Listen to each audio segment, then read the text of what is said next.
ছটি বিধানসভা কেন্দ্রে 6টি জয়লাভ করেছে তৃণমূল কংগ্রেস। পরপর আপনাদের সামনে রাখি নৈহাটি ৪৯,১৯৩ ভোটে জয়ী হয়েছেন তৃণমূল প্রার্থী সনদ দে। সিতাই বিধানসভা কেন্দ্র ১,৩০,৬৩৬ ভোটে জয়ী হয়েছেন তৃণমূল প্রার্থী সঙ্গীতা রায়। হাড়োয়া বিধানসভা কেন্দ্রে জয়ের ব্যবধান ১,৩১,৩৮৮ ভোটে নিয়ে গিয়েছে তৃণমূল। মাদারিহাট ৩০,৩০৯ ভোটে জয়ী হয়েছে তৃণমূল। মেদিনীপুর বিধানসভা কেন্দ্র ৩৩,৯৯৬ ভোটে জয়ী হয়েছে তৃণমূল কংগ্রেস এবং বাঁকুড়ার তালডাংরা ৩৩,৮৫৬ ভোটে জয়ী হয়েছে তৃণমূল কংগ্রেস।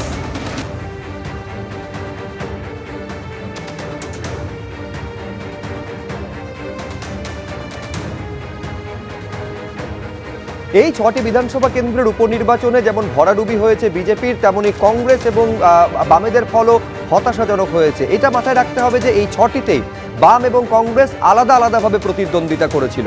এবার প্রাক্তন প্রদেশ কংগ্রেস সভাপতি অধীর রঞ্জন চৌধুরী কি বলছেন এই ফলাফল নিয়ে দেখুন। এখন এখানকার গ্রাম বাংলার মানুষ তারা লক্ষ্মীর ভান্ডার জানে, তারা আবাস যোজনা জানে, তারা সন্ত্রাসকে দেখছে, তারা ভয় পাচ্ছে। ভোট তো করতেই দেয়নি, এখানে ভোট তো হয়েছে বলে আমার জানা নাই কি ভোট হয়েছে, এটা সবাই জানতাম, এটা আমাদের অবাক হওয়ার কিছু নেই। এখানেও তাই সন্ত্রাস, বিভ্রান্ত করা, এখানেও সাম্প্রদায়িক বিভাজন হয়, তার সঙ্গে এখানে আরেকটা জিনিস হয়, সেটা হচ্ছে যে মানুষকে কিছু সাহায্য পৌঁছে দেওয়া, পাইয়ে দেওয়া, সরকারি টাকায় মানুষকে সাহায্য পাইয়ে দেওয়া, তার একটা প্রভাব আছে। সরকারি দলের হাতে সমস্ত পঞ্চায়েত, সমস্ত পঞ্চায়েত সমিতি, সমস্ত জেলা পরিষদ, সমস্ত মিউনিসিপ্যালিটি সরকারি দলের হাতে, প্রশাসন সরকারের, আর বিভাজন করতে ওস্তাদ মমতা ব্যানার্জি। তৃণমূল কংগ্রেসের কাছে সবথেকে বড় যদি কিছু প্রাপ্তি থাকে নিঃসন্দেহে সেটা মাদারিহাট বিধানসভা কেন্দ্র, কারণ এই বিধানসভা কেন্দ্রে আজ অবধি ঘাসফুল শিবির বা তৃণমূল কংগ্রেস কখনো কার্যত দাঁত ফোটাতে পারেনি। সেই বিধানসভা কেন্দ্র বিজেপির থেকে ছিনিয়ে নিল তৃণমূল কংগ্রেস। জয়প্রকাশ মজুমদার তৃণমূলের রাজ্য সহ সভাপতি, তিনি এই ফল নিয়ে কি বলছেন দেখুন।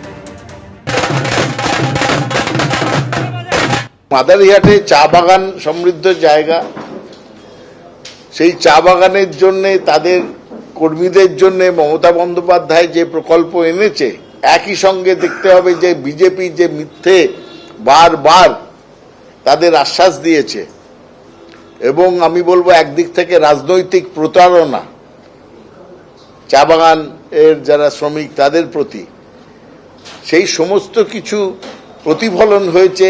এই মাদারিহাটের ভোটাররা বিপুল সংখ্যায় ভোট দিয়ে তৃণমূলকে জয়ী করেছেন। বিরোধীরা বলে থাকে কম ভোট পড়েছে, কিন্তু পশ্চিমবঙ্গের ক্ষেত্রে কোথাও কিন্তু সেই তত্ত্ব কাজে লাগবে না।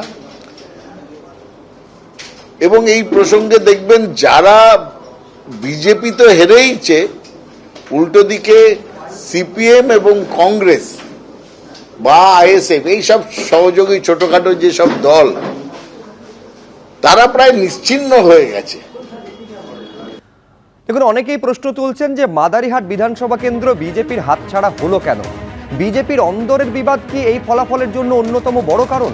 অগ্নিমিত্রা পাল বিজেপি বিধায়ক, তিনি কি বলছেন দেখুন।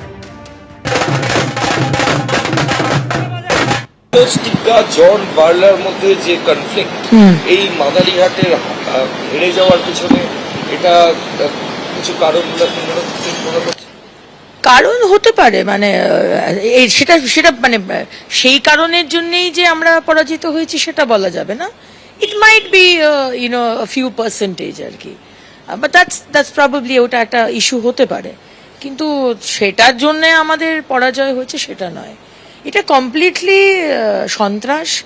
ওখানে কার্যকর্তাদের প্রচণ্ড ভয় দেখিয়ে রাখা হয়েছে, অনেক কার্যকর্তা কাজ করতেও বেরোয়নি ভয়ে, সন্ত্রাসের জন্য। তো এই যেগুলো হয়ে থাকেই, আর সাধারণ মানুষের মধ্যে এরকম একটা আছে যে সাধারণ মানুষও ভোট দিতে যায় না, কেন আফটার অল তো কিছু চেঞ্জ হবে না।